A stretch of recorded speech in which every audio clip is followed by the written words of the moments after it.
Oh my gosh, so I'm making you this video while having the worst sneeze attack ever, so you may have to bear with me because I'm like dying over here. Oh my gosh.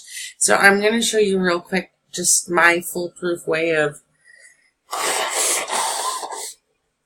Oh, I'm so sorry. It's so gross.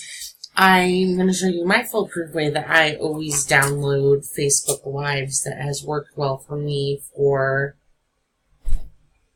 I don't know, as long as I've been needing to download them, no matter what Facebook changes make, this has always worked. So, if you are on your page, I found your live video.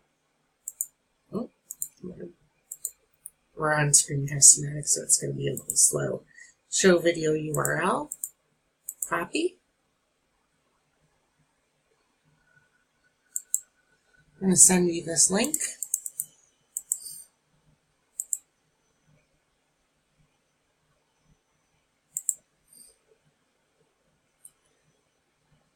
And it's downloading right down here in the corner.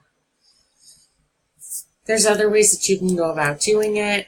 If I showed you that way previously, I most likely did because it was just the easiest way at that point to show you how to do it. But this is definitely the foolproof one that, like I said, I've been using as my main way of doing it for quite a long time. And it's always been able to do it. So, cool. Thanks.